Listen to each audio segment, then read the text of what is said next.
네, 이번에는 50세 되시는 신혜생 돼지띠죠? 돼지띠 되시는 분들한테 경자년이 왔으니까 조금 도움되실 수 있는 얘기를 한번 해드릴까 합니다. 신혜생 되시는 분들 같은 경우는 올해수 같은 경우는 이동수가 너무 강하게 들어와요. 올해 솔직히 전반적으로 봤을 때는 50세 되시는 분들 어떻게 보면은 50세 새로 시작하는 해잖아요. 50세부터 10년 주기로 봤을 때는. 근데 그닥 좋다고 볼 수는 없어요.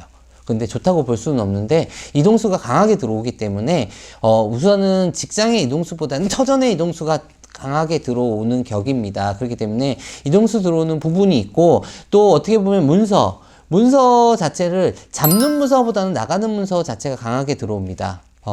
전체적으로는 안 좋지만은 그 부분 대해서 금전화가 될 수 있는 운 자체는 들어와요. 나한테 쉽게 말해서 내가 장사를 해서 뭐 돈을 번다든가 내가 사업을 해서 돈을 버는 부분 자체는 좀 많이 약해요. 하지만은 그 문서 자체로 해가지고 금전화 될 수 있는 거, 내가 뭐 땅을 갖고 있는다든가 아니면 내가 상가를 갖고 있는다든가 그동안에는 아니면 장사를 하고 있었는데 솔직히 뭐 권리금 자체에서 그걸 받을 수 있는다든가 그런 부분은 상반기 지나서는 잠깐 반쪽 4월 달부터 6월 사이에 음력이에요. 4월 달에서 6월 사이에는 반짝해요. 이게 1년 내내 그게 있는 게 아니라 4월에서 6월 사이에 반짝하기 때문에 이 부분 자체에서 고민을 하시면 그때는 때가 조금 늦었다고 봐야 돼요. 그러니까 이 부분을 생각하신 분들은 4월에서 6월 사이에서 뭐 매매가 들어온다 그러면 얼른 넘기시는 게 좋으세요. 갖고 있으면은 솔직히 손실수가 더 큰 게 되기 때문에 그 부분은 유념을 하셔가지고 꼭 기억을 해 두셨다가 하시는 게 좋습니다.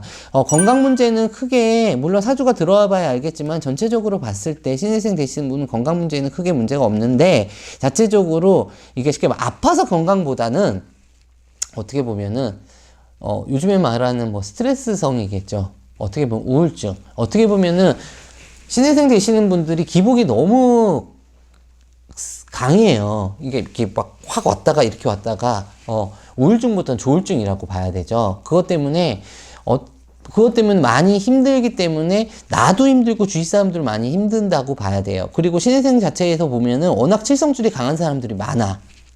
그렇기 때문에 조금 이분들 같은 경우는, 특히 신혜생 되시는 분들 같은 경우는 조금 많이 조상불사가 앞서기 때문에 조금 많이 좀 빌고 사셔야 되는 사주를 많이 갖고 계셔요.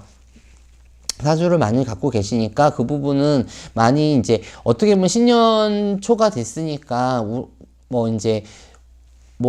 신년운세를 많이 보러 가실 거잖아요. 신년 보러 많이 가시면은 내가 끌리는 곳, 내가 끌리는 곳이 내 조상이 끌리는 곳이거든요. 끌리는 곳에 가셔가지고 조금 초발언이라든가 그런 부분을 조금 하신다고 하면은 내 마음이 좀 안정이 되지 않을까, 조상바람이 좀 덜 타지 않을까라고 생각이 듭니다.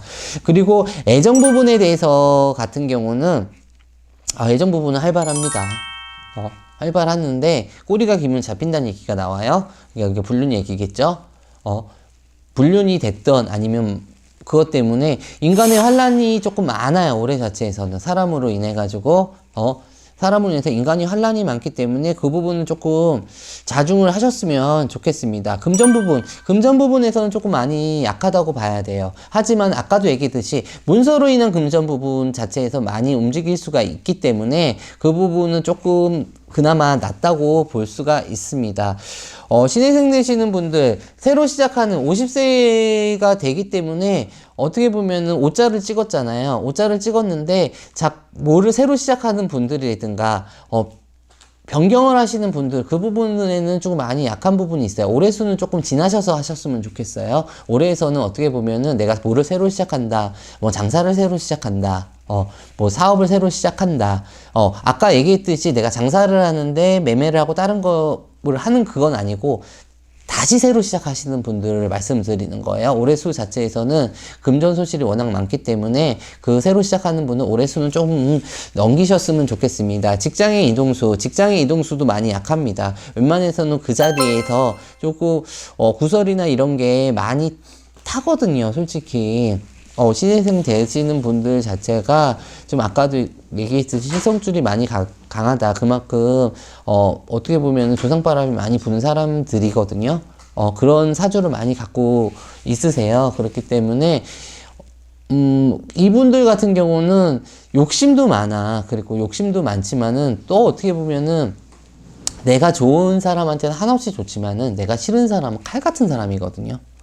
그리고 얼굴에 표시가 너무나 자기들은 표시 안 낸다고 하는데 그것 때문에 어떻게 보면 오해 아닌 오해를 사다 보니 구설이 같이 오는 부분이니까 이 부분은 뭐 50세 되시면 어느 정도 연륜이 있기 때문에 내가 경험도 있고 연륜이 있기 때문에 이 정도는 커버를 할 수 있다고 생각을 합니다. 내가 걱정이 되는 부분은 제일 걱정이 되는 부분은 첫 번째 제가 50세 신입생 되시는 분들한테 얘기를 했던 부분인데 정신적인 스트레스 때문에 절대 약 드시면 안 돼요. 조금은 내가 긍정적인 생각으로 조금 많이 생각을 하시고 아싸리 잠깐이라도 바람이나 쐬고 여행을 가고 혼자만의 시간을 좀 가지신다고 하면 좀 약물의 치료보다는 좀 조금 머리를 좀 식히는 쪽으로 가신다고 그러면은 조금 그나마 경자년에는 좀 그동안에 어떻게 보면 힘든 생활을 하셨다고 하면 올해 자체는 저기서 조금 벗어날 수 있지 않을까 싶습니다. 이렇게 해서 신인생 되시는 분들한테 얘기를 해드렸는데 조금 도움이 됐었으면 좋겠습니다.